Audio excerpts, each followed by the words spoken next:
Hello दोस्तों, कैसे आप लोग। उम्मीद करता हूँ आप लोगों को बढ़िया। आज की इस वीडियो में मैं आपको बताने वाला हूँ कि जब एक यूट्यूबर अपना 1000 सब्सक्राइबर्स का माइलस्टोन पूरा कर लेता है, जो कि बहुत ही बड़ा माइलस्टोन होता है, जो जिसे करने में आपको बहुत ही ज्यादा मेहनत करनी पड़ती है। एक यूट्यूबर को बहुत ही ज्यादा मेहनत करनी पड़ती है 1000 सब्सक्राइबर अपने चैनल पर पूरे करने के लिए। तो एक जैसे ही उसके 1000 सब्सक्राइबर पूरे हो जाते हैं, तो इस वीडियो में मैं आपको बताने वाला हूँ कि आपको क्या क्या चीज मिलती है 1000 सब्सक्राइबर पूरे होने के बाद। क्या आपके लिए अच्छी चीज होती है, क्या आपके लिए नुकसान होता है, क्या आपके लिए बुरी चीज होती है 1000 सब्सक्राइबर होने के बाद आपके चैनल पे। तो दोनों चीज वीडियो में मैं आपको बताऊंगा। जानने के लिए देखते रहिए इस वीडियो को। तो अभी तक आपने मेरे चैनल को सब्सक्राइब नहीं किया, सबसे पहले चैनल को सब्सक्राइब और वीडियो कर ले, क्योंकि मैं आपके लिए वीडियो लाते रहता हूँ। चलिए करते वीडियो को। लेट्स तो सबसे पहले मैं आपको बुरी चीज बताता हूँ, क्या नुकसान होगा आपके चैनल को जब आपके 1000 सब्सक्राइबर हो जाएंगे। दोस्तों बुरी चीज ज्यादा तो नहीं दोस्तों, लेकिन एक चीज हो सकती है।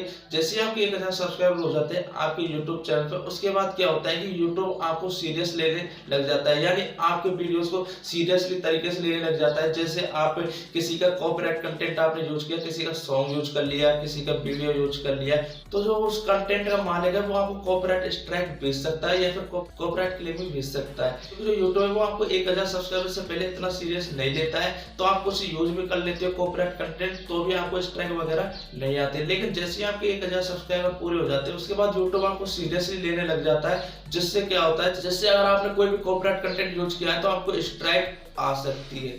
तो ये एक नुकसान था, और तो कोई नुकसान नहीं है। मैं आपको बताता हूँ क्या क्या अच्छी चीजें आपकी होती है 1000 सब्सक्राइबर होने के बाद। सबसे पहली जो अच्छी चीज होती है वो ये होती है कि आपका जो मोनेटाइजेशन के लिए आपको 50% काम पूरा हो जाता है। आपको पता है, आपके अगर यूट्यूब के रूल को देखें तो आपको मोनेटाइजेशन के लिए 4000 घंटे प्लस 1000 सब्सक्राइबर चाहिए पिछले 12 महीनों में। तो जैसे ही आपके 1000 सब्सक्राइबर हो जाते हैं, तो उसके बाद 1000 सब्सक्राइबर यानी 50% तो आपको पूरा हो ही जाता है। और जैसे अगर आपका बस टाइम पहले ही कंप्लीट हो चुका होता है और ये सब्सक्राइबर भी पूरे हो जाते हैं, तो उसके बाद क्या होता है कि आप अपने चैनल को मोनेटाइजेशन के लिए भेज सकते हो, मोनेटाइजेशन के लिए अप्लाई कर सकते हो। और जो दूसरी अच्छी बात होती है वो ये होती है आपके साथ कि जो YouTube है उसकी तरफ से आपके लिए एक मेल आता है, कांग्रेचुलेशन मेल आता है। आपको YouTube की तरफ से कांग्रेट्स किया जाता है। दोस्तों आपको एक मेल भेजा जाता है जिसमें कि आपके वहां पे सब्सक्राइबर्स बताए जाते हैं और YouTube आपको मोटिवेट भी करता है, आपका नाम लिया जाता है, जिससे कि आपको भी ये लगता है हाँ YouTube मेरे पे ध्यान दे रहा है, मेरे चैनल पे भी YouTube की नजर है। आपको भी अच्छा लगता है जब YouTube आपके लिए मेल भेजता है, आपको कांग्रेचुलेशन देता है।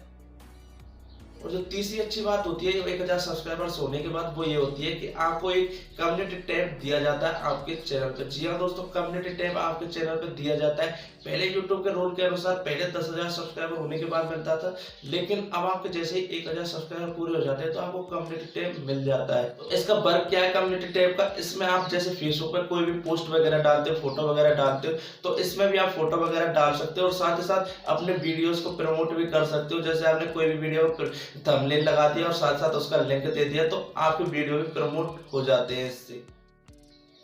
तो चौथी अच्छी बात होती है वो ये होती है कि दोस्तों आपके जो चैनल है उसके नीचे 1 के सब्सक्राइबर्स लिखा आ जाता है। आपने देखा होगा जैसे आपके 1000 सब्सक्राइबर नहीं होते उससे पहले जैसे आपके 600 सब्सक्राइबर है तो 600 लिखा आता है, वहाँ 500 400 ऐसे लिखा आता है, जो कि एक अच्छा नहीं लगता है, सब्सक्राइबर्स को भी अच्छा नहीं लगता है। लेकिन जैसे आपके 1000 सब्सक्राइबर्स हो जाते हैं उसके बाद आपके चैनल के नीचे 1 के लिखा आता है, जो कि देखने में भी बहुत अच्छा लगता है।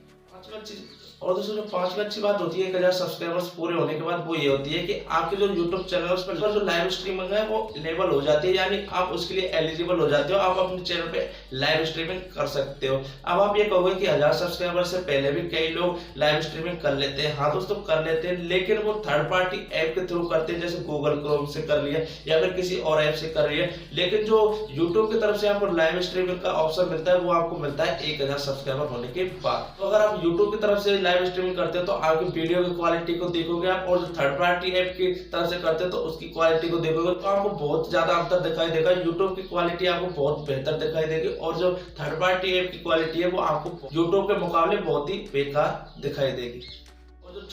और जो छठी अच्छी बात होती है आपके 1000 सब्सक्राइबर पूरे होने के बाद वो ये होती है कि आपके जो सब्सक्राइबर्स हैं आपके चैनल पे वो पहले के मुकाबले जल्दी से बढ़ना स्टार्ट हो जाते हैं। जैसे आपके पहले एक दिन में 10-15 सब्सक्राइबर बढ़ते थे, तो आपके 20-25 ऐसे सब्सक्राइबर बढ़ने लग जाते हैं 1000 सब्सक्राइबर होने के बाद। तो ये भी एक आपके प्लस पॉइंट है 1000 सब्सक्राइबर होने के बाद।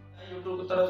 तो दोस्तों ये कुछ आपको यूट्यूब की तरफ से मिलता है जब आपके 1000 सब्सक्राइबर पूरे हो जाते हैं। उम्मीद करता हूँ आपको ये वीडियो अच्छी लगेगी, ये इन्फॉर्मेशन अच्छी लगेगी। अगर अच्छी लगे तो वीडियो कर दें लाइक और चैनल को कर दें सब्सक्राइब, क्योंकि मैं आपके लिए इस वीडियो लाते रहता हूँ। मिलते हैं आपसे अगले वीडियो।